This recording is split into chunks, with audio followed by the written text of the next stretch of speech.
अस्सलाम वालेकुम, नमस्कार, सत श्री अकाल एंड गुड इवनिंग। मैं हूँ आरज़ू काज़मी और आप हमेशा की तरह से देख रहे हैं भेजा फ्राई। जी हाँ, भेजा फ्राई के नए एपिसोड के साथ हम हाज़िर हैं और इससे पहले कि हम चलें आज की न्यूज़ की तरफ, आप सबसे रिक्वेस्ट है कि प्लीज़ जिसने भी चैनल को सब्सक्राइब नहीं किया है, चैनल को सब्सक्राइब करना ना भूलिएगा और जिन्होंने कर लिया है उनका बहुत शुक्रिया। ख़ैर, बात हम करेंगे सबसे पहले हमारी दोस्त याना आई थी जी चैनल पे 1-2 दिन पहले और आप लोगों ने देखा कि उसके बाद एक हंगामा है। याना को बिल्कुल याना हो या कोई भी गेस्ट हमारे चैनल पर आता है, हम उन्हें पूरा मौका देते हैं बात करने का और आपने देखा होगा मैं बीच में ज़्यादा रोकती-टोकती भी नहीं हूँ और मैं उनको उनकी बात करने देती हूँ। मेरे ख्याल है सबको यही करना चाहिए। हर एक को राइट है कि वो अपना पॉइंट ऑफ व्यू दे। हर एक के पास ये राइट मौजूद है कि उसे क्या चीज़ पसंद है और क्या नहीं पसंद है। लेकिन बहरहाल जो सुनने वाले हैं या जो बोलने वाले हैं, जो लोग भी हैं, पेशेंस होना चाहिए। याना ने कहा कि जी भारत में कहा जाता है मुस्लिम्स को कि जी बिंदी लगाओ, साड़ी पहनो, तभी हम मानेंगे कि आप देश के साथ हैं या आप लॉयल हैं देश के साथ, अदरवाइज हम नहीं समझेंगे। खैर हो सकता है याना का कोई इस किस्म के लोगों से वास्ता पड़ा हो और बाकी मैंने 1-2 लोगों से पता किया तो उन्होंने कहा कि नहीं ऐसी तो कोई बात नहीं है। कई लोगों ने कमेंट्स भी किए हैं सोशल मीडिया पे, उन्होंने भी कहा कि ऐसी कोई बात उन्होंने नहीं सुनी, लेकिन एकदम से याना के पीछे पड़ जाना कि नहीं जी याना ने कहा है तो याना में ही कुछ गलत है, तो ये हो सकता है याना को एक्सपीरियंस हुआ हो, तभी वो बात कर रही हैं। लेकिन ये बात उनसे किसी ने पूछी नहीं और सब उनके पीछे पड़ गए जूते-चप्पल लेकर। अब खैर वो तो हम लोगों का एक ट्रेंड है, आपको मालूम है, एक ट्रेंड कह रही हूँ सॉरी, एक रिवाज है, हमारी परंपरा है और हमारी ये ट्रेडिशन है कि अगर हमें किसी की बात पसंद नहीं आती तो हम उसके पीछे हाथ झाड़ के पड़ जाते हैं और फिर उसको बेचारे को कहीं का नहीं छोड़ते। उसका इस कदर उसकी ट्रोलिंग होती है, इस कदर उसको तंग किया जाता है कि ना पूछें। लेकिन बहरहाल याना ने ये बात की कि जी मुस्लिम जो हैं उनको तंग किया जाता है, मुस्लिम्स को कहा जाता है साड़ी पहनो, तो भाई पहन लो साड़ी, उसमें क्या है? साड़ियाँ तो मेरे ख्याल है साड़ी तो मुस्लिम्स वैसे भी पहनते हैं, उनको खैर कह के साड़ी पहनाने का मैंने अभी तक कहीं नहीं सुना। लेकिन अगर याना कह रही हैं तो मैं याना को चैलेंज नहीं कर सकती, इसलिए कि वो वहाँ रहती हैं, वो ज़्यादा बेहतर बता सकती हैं कि क्या था। और जो लोग इनकार कर रहे हैं यकीनन उनको ऐसा एक्सपीरियंस नहीं हुआ होगा जो याना को हुआ है। जो कि मैं पहले भी कह रही थी कि मैं 2-4 लोगों से बात की है और अभी मेरे कुछ दोस्त हैं, मेरे जो बेस्ट फ्रेंड्स हैं, उनके साथ भी मैं बात करूँगी और पूछूँगी कि जी याना ने ये कहा है तो फिर आपका क्या कहना है? मगर खैर बात मैं ये कर रही थी कि उन्होंने कहा कि जी एक चैनल जो है इंडिया में वो बैन कर दिया गया है और वो एक्स मुस्लिम चैनल है वगैरह वगैरह। आई डोंट नो, मैंने उस चैनल को कभी देखा नहीं है और उन लोगों के मैंने सिर्फ कभी यहाँ वहाँ नाम ही सुने, लेकिन इत्तेफाक नहीं हुआ कभी मुझे कि मैं उस चैनल को जाऊं या उस चैनल को देखूं या सुनूं। और खैर उसकी यह वजह हरगिज नहीं है कि मैं कोई मुझे कोई प्रॉब्लम है एक्स मुस्लिम्स के साथ या मुझे किसी और रिलीजन के साथ कोई प्रॉब्लम है, बल्कि बात ये है कि टाइम ही नहीं मिलता। मैं तो 2-4 बस मेरे जो दोस्तों के चैनल्स हैं वही मुश्किल से देख लेती हूँ। इसलिए कि क्या है ना कि पॉइंट्स भी तो उठाने होते हैं ना, वो अच्छा है ना पढ़-वढ़ के बोल देते हैं, तो मैं सुन के ना फिर मैं यहाँ बोल देती हूँ। खैर ये खैर सीक्रेट है, इसको एडिट कर देना। तो खैर मैं आपको ये बता रही थी कि जी 2-4 चैनल्स ऐसे हैं जिनको मैं ज़रूर देखती हूँ, तो उसके अलावा जो है बाकी चैनल्स जो हैं वो इत्तेफाक से ऐसा होता है कि टाइम नहीं मिल पाता और मैं नहीं उनको देख पाती। लेकिन खैर यहाँ पे मैं बात कर रही थी एक्स मुस्लिम चैनल की, तो जी मुझे तो समझ नहीं आती कि एक्स मुस्लिम्स के साथ प्रॉब्लम क्या है सब लोगों को। अगर इतने सारे मुसलमान मिलकर लोगों को नॉन मुस्लिम बनाने पे, सॉरी, लोगों को मुस्लिम बनाने पे तुले होते हैं, बार-बार वो तबलीग चल रही होती है कि जी मुसलमान बन जाइए। हमारे क्रिकेटर्स को देखिए, कहाँ-कहाँ से बेचारे जो टीम खेलने के लिए आती है, जो खिलाड़ी उनको कोई किसी और रिलीजन का मिल जाता है, उसको पकड़ के जो है वो कलमा पढ़ाने के पीछे पड़ जाते हैं। और फिर कहते हैं कि जी अगर तुमने टीम में रहना है, आपके सामने दिनेश कनेरिया भी हैं, आपके सामने जो है यूसुफ योहाना भी हैं, मैं उनकी पिक्चर भी दिखा देती हूँ। ये देखिए, ये हैं जी यूसुफ योहाना और ये जी बेचारे जो थे वो क्रिश्चियन थे और इनको जो है वो जो है कलमा पढ़ा के अब ये मोहम्मद यूसुफ हो गए। ठीक है, कोई एतराज़ नहीं, बड़ी अच्छी बात है, बहुत अच्छा काम किया, इनको पढ़ना ही चाहिए था कलमा अगर इन्हें टीम में रहना है। लेकिन बात बात सारी ये है, अगर आप किसी को कलमा पढ़ाकर और अगर आप किसी को ज़बरदस्ती मतलब डरा के, धमका के, तलवार के ज़ोर पे, लालच देकर या किसी भी तरीके से आप अगर किसी को मुसलमान बना सकते हैं, तो अगर 2-4 लोग अपने कोई चैनल-वैनल चला के अगर ये बात कर रहे हैं कि जी एक्स मुस्लिम्स हैं और वो जो है बाकियों को जो है वो अपनी बात बता रहे हैं, जो भी उन्हें ठीक लगता है। मैं ये नहीं कह रही कि क्या बात कर रहे हैं क्योंकि मैंने कभी सुना ही नहीं उनको, तो मैं क्या कहूँ कि क्या बात कर रहे हैं। लेकिन जो भी बात कर रहे हैं, मगर ये ज़रूर है कि मैंने अभी तक ऐसा नहीं सुना कि किसी को उन लोगों ने ये बोला हो कि जी आप एक्स मुस्लिम बन जाइए।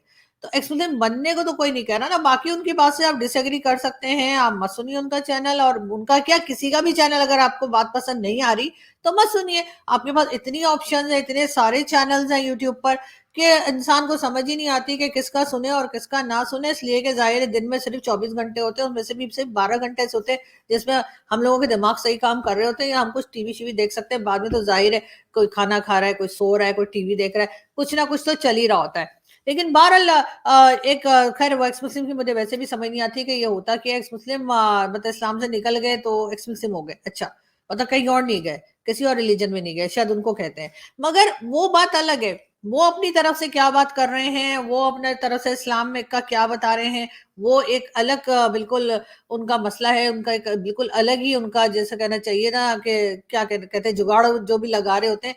मगर बात सारी ये है कि इतना उन पे भड़कने की क्या ज़रूरत है? जिन लोगों को उन्हें सुनना है, सुनने दीजिए, जिनको नहीं सुनना मत सुने। और अगर उनके कहने से कोई एक्स मुस्लिम हो जाता है, तो हो जाने दें। अच्छा इंसान होना ज़रूरी है। मेरे ख़्याल से चाहे कोई क्रिश्चियन हो, चाहे कोई हिंदू हो, चाहे कोई मुसलमान हो, चाहे कोई किसी भी रिलीजन को फ़ॉलो करता हो या किसी भी रिलीजन को ना फ़ॉलो करता हो, उसके लिए सबसे बड़ी बात ये है कि वो इंसान अच्छा हो। अगर आप किसी रिलीजन को फ़ॉलो करते हैं, लेकिन आप इंसान अच्छे नहीं हैं, आपसे दूसरों को तकलीफ़ हो रही है, आप दूसरों को गालियाँ निकाल रहे हैं, या आप दूसरों को उल्टा-सुल्टा बोल रहे हैं, या दूसरे का नुकसान कर रहे हैं, तकलीफ़ पहुँचा रहे हैं, चाहे फ़िज़िकली हो, चाहे मेंटली हो, चाहे किसी भी तरीके से, तो कोई फ़ायदा नहीं है कि आप किसी भी रिलीजन को फ़ॉलो कर रहे हो या कुछ भी कर रहे हो।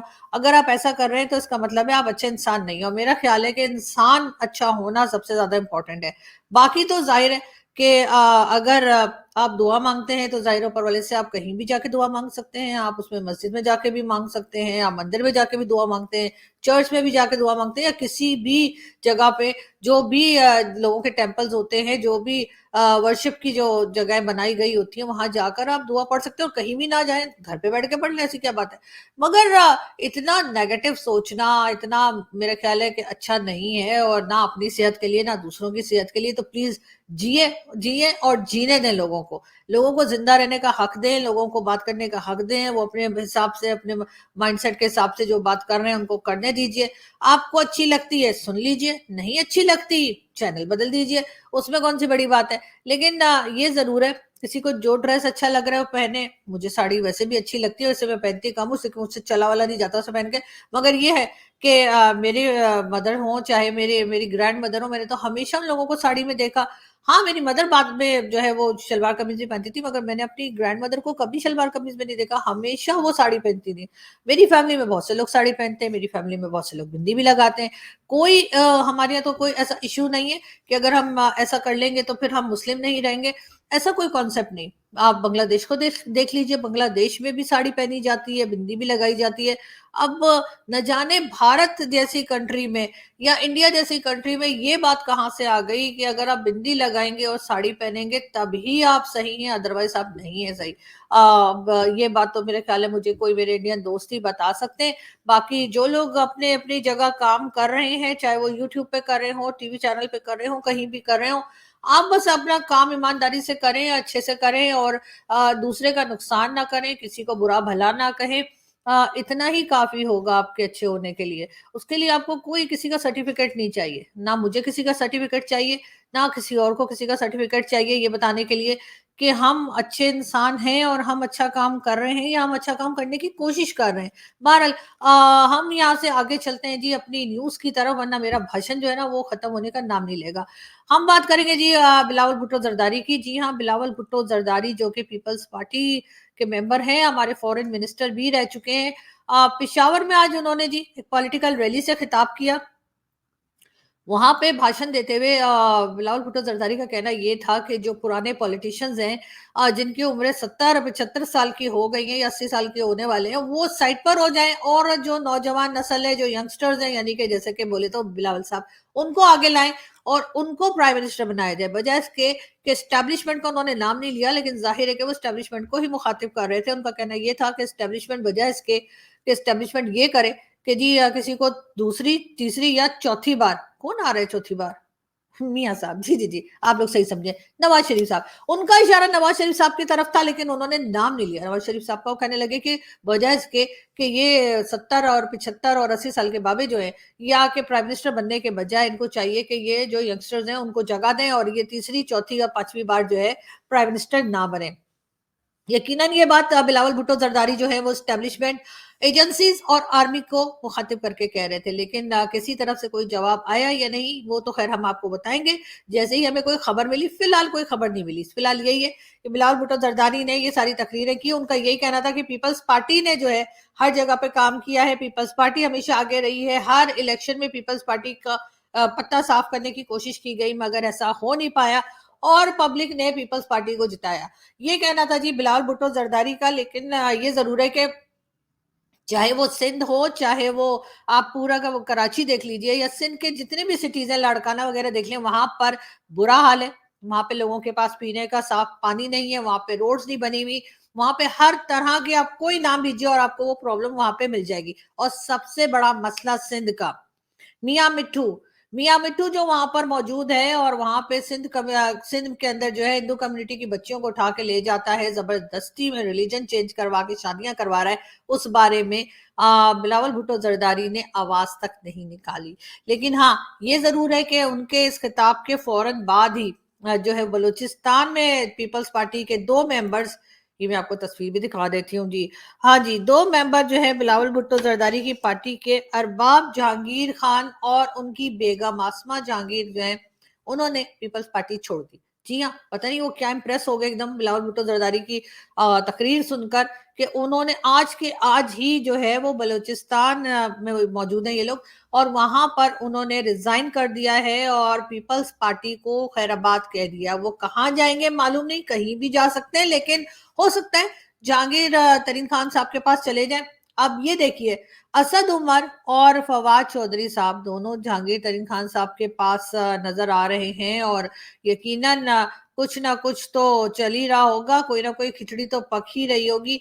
मगर ये भी कहा गया है कि जी फवाद चौधरी साहब की बेगम की तरफ से शदीद सर्दी में फवाद चौधरी को ठंडा पानी दिया जाता है। अब इनका मतलब है कि जब वो जेल में थे, मेरे ख्याल है अभी भी है, तो पता नहीं ये तस्वीर पे कहाँ से आई है, जिसमें यहाँ पे तो मेरे ख्याल है फवाद चौधरी ही बैठे हुए दिखाई दे रहे हैं, कोई और है, मुझे तो वही लग रहे हैं। खैर एनीवे, तो इन लोगों का जी ये भी कहा गया है कि खैर फवाद चौधरी साहब पहले भी जहांगीर तरीन खान साहब के पास पहुंच गए थे अरेस्ट होने से पहले, शायद उस वक्त की पिक्चर किसी ने दी है। मगर बहरहाल बताया यही जा रहा है कि शायद अब ये लोग जो हैं ये जहांगीर तरीन खान साहब की पार्टी ज्वाइन कर लेंगे। और फवाद चौधरी साहब की बेगम का कहना ये है कि इतनी ठंड, शदीद ठंड में फवाद चौधरी साहब को ठंडा पानी दिया जा रहा है। लेकिन जी अभी इतनी शदीद ठंड हुई नहीं है मैडम। मुझे नहीं पता आप कहाँ रहती हैं, लेकिन मैं इस्लामाबाद में हूँ। इस्लामाबाद अच्छा खासा ठंडी सिटी है और यहाँ पर अभी तक ऐसी ठंड नहीं हुई है कि जहाँ पे किसी को ठंडा पानी दे दें तो वो उसकी चीखें निकल जाए। हाँ, मगर ये जरूर है कि खैर मैं तो पूरे साल ही रूम टेम्परेचर पानी पीती हूँ, मैं तो कभी फ्रिज का पानी पीती ही नहीं हूँ। लेकिन हाँ, ये है कि कोल्ड ड्रिंक पी लेती हूँ, मतलब अगर मुझे ठंडा ही कुछ पीना होता है। मगर खैर फवाद चौधरी साहब के साथ क्या होने लगा है वो भी हम आपको बताते रहेंगे, लेकिन हम उम्मीद यही करते हैं कि खैरियत रहेगी। और हम आपको एक चीज और बताएं जी, हमारे क्रिकेटर हैं, जी हाँ, क्रिकेटर थे, अभी भी क्रिकेटर ही, मेरे ख्याल है एक बार क्रिकेटर जो बन जाता है वो जिंदगी भर क्रिकेटर ही रहता है, क्योंकि इमरान खान साहब भी प्राइम मिनिस्टर बनने के बाद भी क्रिकेटर ही कहलाते रहे। तो जी जावेद मियाँदाद साहब जो हैं, आपको मालूम है कि वो अजीब अजीब बातें करते हैं और बड़ी इंटरेस्टिंग बातें भी करते हैं। और जावेद मियाँदाद साहब का कहना ये है कि राम मंदिर के ऊपर जी उन्होंने एक अपना जो है भाषण दिया और उनका कहना ये है कि जी जो राम मंदिर के अंदर जाएगा वो बाहर निकलेगा, अगर मतलब अगर क्या निकलेगा ही ना, राम मंदिर में सो थोड़ी जाएगा जाके, हाँ तो वो बाहर निकलेगा तो मुसलमान हो गया होगा। ये कहना है जी जावेद मियाँदाद साहब का। मैं आपको सुनवाई देती हूँ वजह इसके कि मैं भाषण देती रहूं और आपको समझना है कि आखिर मुझे हुआ क्या है, मैं बावली हो गई हूँ जैसी बातें कर रही हूँ।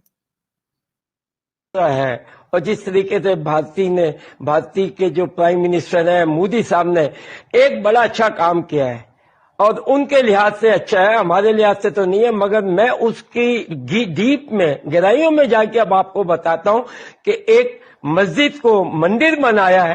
तो इंशाअल्लाह मेरा ईमान है कि जो भी उस मंदिर में जाएगा वो मुसलमान बन के निकलेगा, उसके अंदर मत, क्योंकि हमारी जड़ें हमेशा रहती हैं।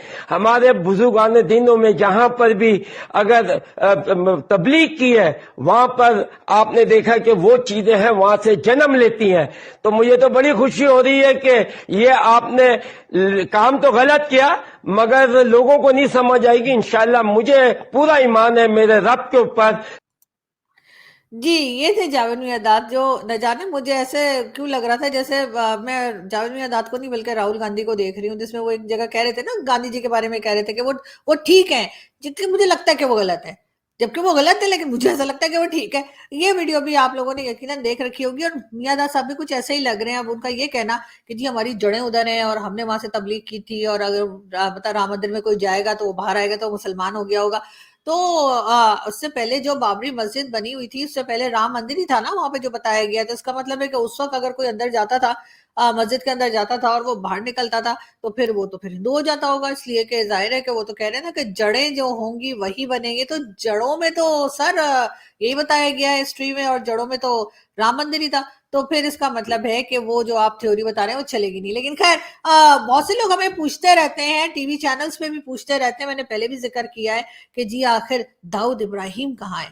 तो जी दाऊद इब्राहिम के लिए ये जावेद मियाँदाद साहब का समधी है, यानी कि जावेद मियाँदाद के जो है बेटे से उनकी शादी हुई है, उनकी बेटी की शादी हुई है दाऊद इब्राहिम के। तो आप लोग मियाँदाद साहब से पूछ लीजिए कि कहाँ है। लेकिन इस वक्त यकीनन दाऊद इब्राहिम भी सर पकड़ के बैठा हुआ होगा और उसकी समझ में नहीं आ रहा होगा कि अगर वो राम मंदिर के अंदर गया तो बाहर आएगा तो क्या होगा।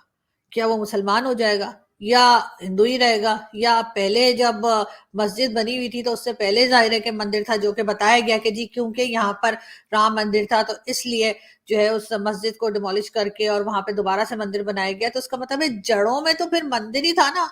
अ, पता नहीं, बहुत ही कंफ्यूजिंग सी बातें हैं इन लोगों की, लेकिन मेरी समझ में नहीं आता ये लोग आखिर चाहते क्या है। लेकिन खैर, ये जो भी चाहते हो, हम आपसे जो है वो बात करते रहेंगे। लेकिन खैर ये छोड़िए, हम राहुल गांधी को याद कर रहे थे तो उनको भी देख लेते हैं। नमस्कार नमस्कार అందరికీ నమస్కారం.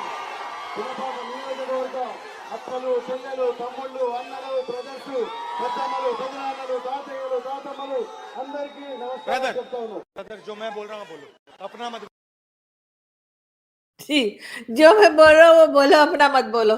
बिल्कुल, जो उनके ट्रांसलेटर खड़े हुए थे राहुल गांधी के, वो राहुल गांधी की बात करने से पहले ही सारा कुछ पढ़ के बता दिया उन्होंने कि वो क्या बोलने वाले हैं। अब वो क्या बोल रहे थे पता नहीं, वो लैंग्वेज तो मुझे आती नहीं, लेकिन जरूर कुछ ना कुछ अच्छा ही बात कर रहे होंगे। जाहिर इलेक्शंस भी आने वाले हैं और इलेक्शंस में यकीनन सब लोग परेशान है पाकिस्तान में। हालांकि सबको मालूम है कि नवाज शरीफ साहब को लाया जा रहा है, हमारे यहाँ इलेक्शन का कोई मतलब नहीं होता है, वोट डालने का भी कोई मतलब नहीं होता है। इसलिए मैंने तो सोचा कि जी मैं तो इलेक्शन के दिन पढ़ के सो ही रहूंगी, या फिर वीडियो बना के आप लोगों से बातें करती रहूंगी, नहीं तो फिर टीवी देखूंगी, कोई पुरानी धुरानी धुरानी कोई 60s 70s की कोई मूवी देख लूंगी राजेश खन्ना साहब की, वो ठीक है ना। तो वो कर लेंगे, इसके बजाय बजाय इसके कि जाकर वहां इलेक्शन में जो है आप वोट डालने के लिए जाए, खामखाई की लाइन में खड़े रहे और उसके बाद ऐसे ऐसे करके पिक्चर बनाते रहे सोशल मीडिया के लिए, जबकि आपको पता है कि आपके वोट का कोई मतलब नहीं है। मैं पाकिस्तानियों की बात कर रही हूँ, और आना वही है जिसको भाई लोग लाएंगे, और जिसने भाई लोग को राम कर लिया है या भाई लोग को मना लिया है, और उनका नाम आजकल बताया जा रहा है नवाज शरीफ।